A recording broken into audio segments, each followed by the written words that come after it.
Paz do Senhor, adolescentes. Deus abençoe a vida de cada um de vocês. Dia 29 de novembro de 2020. Estamos entrando em dezembro, né? Encerrando esse ano. Graças a Deus por isso. Quero louvar a Deus pela vida do pastor João. Quero louvar a Deus pela vida do pastor Zé de Lima. Quero louvar a Deus pela vida do irmão Paulo Modesto, de toda a liderança dos adolescentes. E a gente vem, através desse vídeo aqui, conversar um pouquinho a respeito da nossa lição 9 da Escola Bíblica Dominical, tá? Que traz como título essa lição: o contínuo avivamento para a Igreja de Cristo. Todos nós sabemos que nós somos Igreja de Cristo. Não somos perfeitos, mas nós somos Igreja.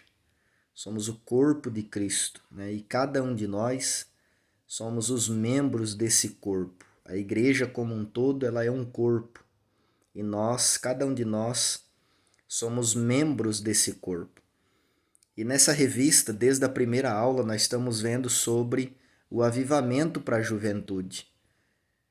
Nós jovens e adolescentes, nós precisamos entender que nós precisamos ter uma vida de contínuo avivamento, tá?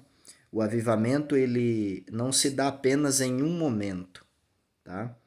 O avivamento, ele precisa ser diário. Diariamente nós precisamos ter uma vida avivada na presença de Deus.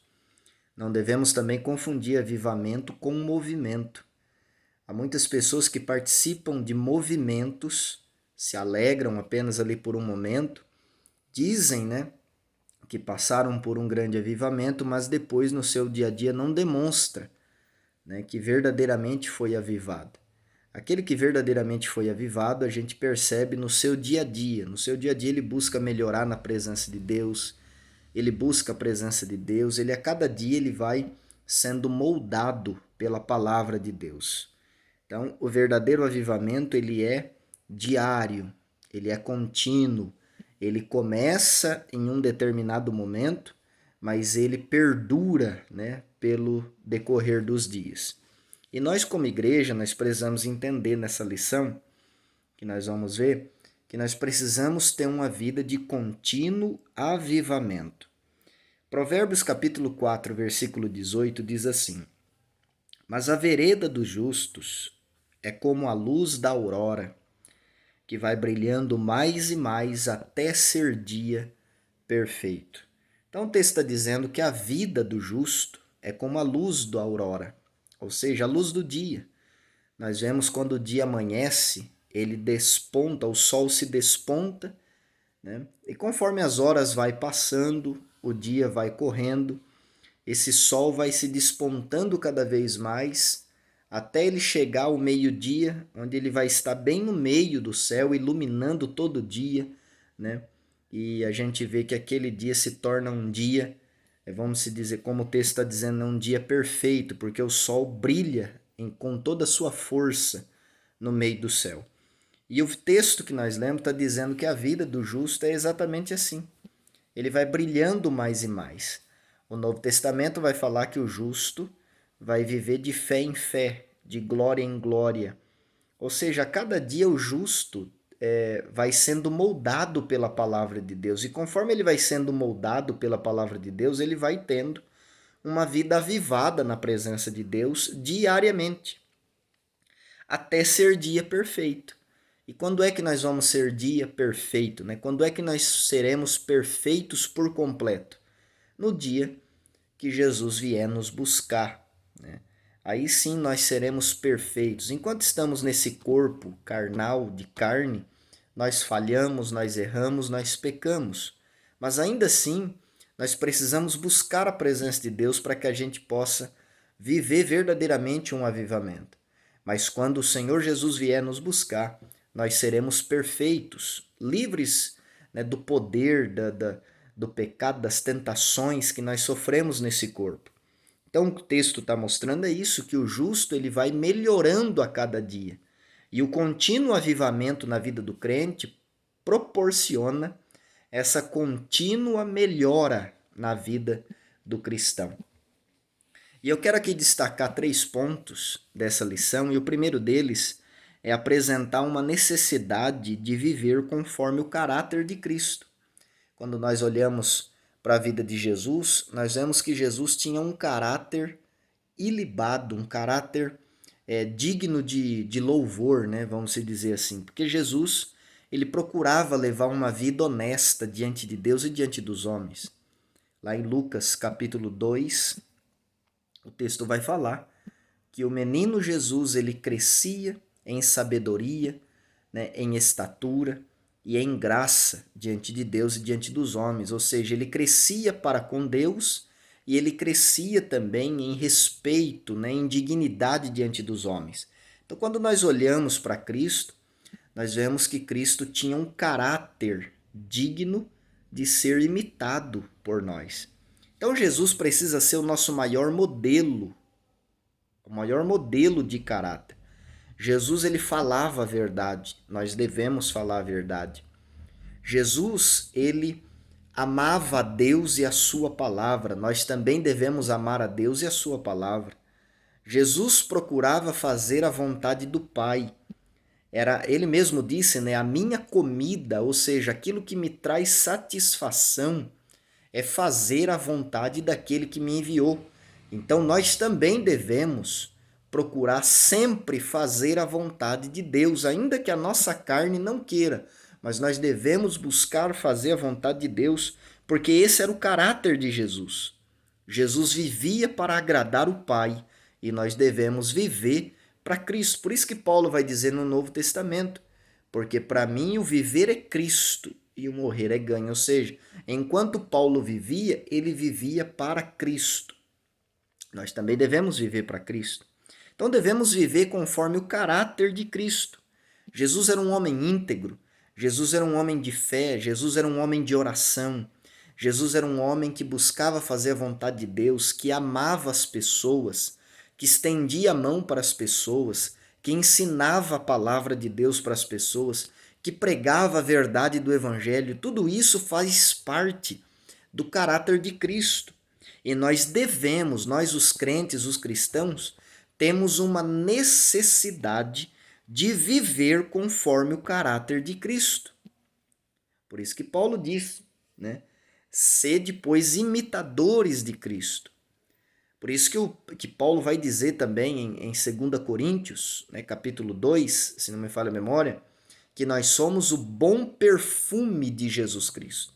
Então, onde nós passamos, nós precisamos exalar o bom perfume de Cristo através de nossas vidas. Aquele que exala o bom perfume de Jesus, ele está demonstrando que o caráter de Cristo está implícito nele, né? E isso, o caráter de Cristo é moldado em nós através da ação poderosa do Espírito Santo. Por isso que nós devemos deixar o Espírito Santo trabalhar na nossa vida, né? Porque ele vai nos moldando através da palavra de Deus, fazendo com que nós parecemos mais e mais com Cristo. O segundo ponto que nós devemos destacar nessa lição sobre um contínuo avivamento para a Igreja de Cristo é uma vida inconformada com o mundo. É impossível alguém que é a Igreja de Jesus, que entende que precisa de um contínuo avivamento, amar o mundo. É impossível isso acontecer. E quando eu falo mundo, eu estou falando do sistema do pecado do mundo. É bem verdade que a Bíblia diz que se nós dissermos que nós não temos pecado, nós somos mentirosos, porque todos nós temos pecados, não é verdade? Todos nós erramos, todos nós pecamos. Mas o cristão, ele não vive pecando, porque a Bíblia diz que aquele que vive pecando é do diabo e não conheceu a Deus. O pecado, muitas vezes, na vida do cristão se torna um acidente. Ele é tentado e acaba caindo muitas vezes, mas a Bíblia diz que se nós andarmos na luz como ele na luz está, nós temos comunhão uns com os outros e o sangue de Jesus nos purifica de todo pecado. A Bíblia também diz que se nós confessarmos os nossos pecados, ele é fiel e justo para nos perdoar os pecados e nos purificar de toda injustiça. Então, se nós erramos, se nós pecamos, se nós falhamos, ele é poderoso para nos perdoar. Mas nós não devemos amar o mundo. Pelo contrário, nós devemos viver uma vida inconformada com o mundo. Porque se eu viver associado com o mundo, se torna impossível de eu viver um contínuo avivamento na minha vida. Se eu viver uma vida associada com o mundo, é impossível eu viver uma vida de contínuo avivamento na presença de Deus. E a Bíblia diz que aquele que é amigo do mundo constitui-se inimigo de Deus. A Bíblia diz: não ameis o mundo nem o que no mundo há, pois aquele que ama o mundo, o amor do Pai não está nele, e o mundo passa com as suas concupiscências, mas aquele que faz a vontade do Pai, de Deus, né, permanece para sempre. Então não devemos amar o mundo, devemos viver uma vida inconformada com o mundo. Devemos discordar das práticas do mundo, devemos condenar as práticas mundanas, devemos condenar o pecado, devemos denunciar o pecado, devemos fugir do pecado, devemos entender o que é pecado e fugir daquilo que a Bíblia diz que é pecado. O mundo, a Bíblia diz que jaz no maligno, né? O mundo jaz no maligno, mas nós somos de Deus. Nós não somos do mundo, não, nós somos do maligno. O próprio Jesus disse, né, na sua oração sacerdotal em João 17, não peço que os tires do mundo, mas que os livres do mal.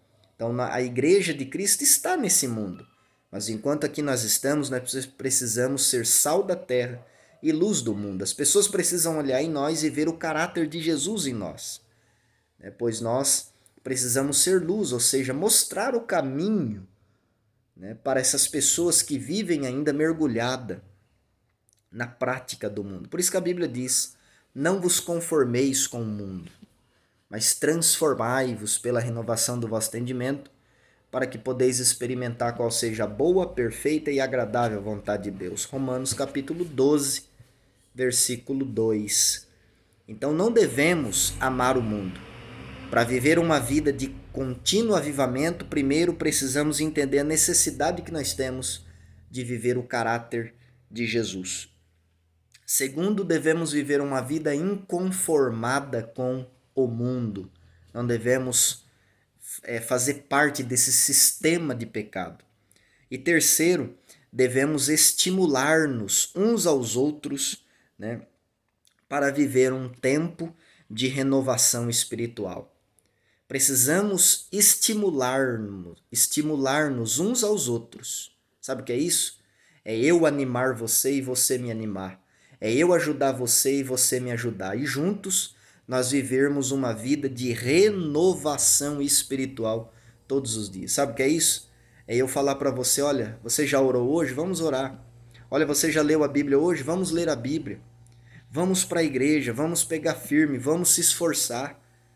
É um ajudar o outro, é um segurar na mão do outro, é um exortar o outro, é um edificar a vida do outro. Quando Paulo ensina a igreja de Tessalônica sobre a volta de Jesus, ele diz, no final do seu raciocínio, no final do texto em que ele explica sobre a volta de Jesus: consolai-vos uns aos outros com essa palavra. Ou seja, eu estou ensinando, agora vocês devem pegar esse ensinamento e usar como consolo uns para com os outros. Então veja que nós devemos nos estimular a viver um tempo de renovação espiritual. A Bíblia diz que nos últimos dias, por se multiplicar a iniquidade, o amor de muitos se esfriaria. Que nós não venhamos a nos esfriar. Que Deus nos livre de chegar a um estado em que a igreja de Sardes chegou e em que a igreja de Laodiceia também chegou. Apocalipse capítulo 3 diz que Sardes tinha aparência de viva, mas estava morta. E diz que Laodiceia era rica, bem abastada, não tinha falta de nada, mas não era nem fria e nem quente, era morna. Estava passando por um processo de frieza espiritual e Jesus, olhando para isso, Jesus disse: eu vou vomitar você da minha boca. E no mesmo texto diz que Jesus estava batendo a porta da igreja de Laodiceia, pedindo para entrar. Ou seja, aquela igreja, pelo seu estado de frieza, havia colocado Jesus para o lado de fora. Quando nós nos estimulamos uns aos outros a vivermos uma vida, um tempo de renovação espiritual, a buscar a presença de Deus, nós não correremos esse risco de sermos mortos espiritualmente e nem de nos tornarmos frios ou mornos espiritualmente. Pelo contrário, nós seremos diariamente avivados pelo Senhor, pelo seu Espírito Santo. Então, que nós possamos procurar viver um contínuo avivamento nos dias de hoje. Não há tempo tão propício como esse de buscarmos a presença de Deus. E a Bíblia diz: buscai ao Senhor enquanto se pode achar. Buscai ao Senhor e vivei, diz a Bíblia. Então vamos buscar para que possamos ter vida em nós mesmos. Que o Senhor nos ajude a continuarmos firmes na presença de Deus nesses últimos dias. Deus abençoe a vida de vocês, adolescentes, e fiquem com essa aula baseada nesses 3 pontos. Em nome de Jesus, um grande abraço de toda a liderança. Amém.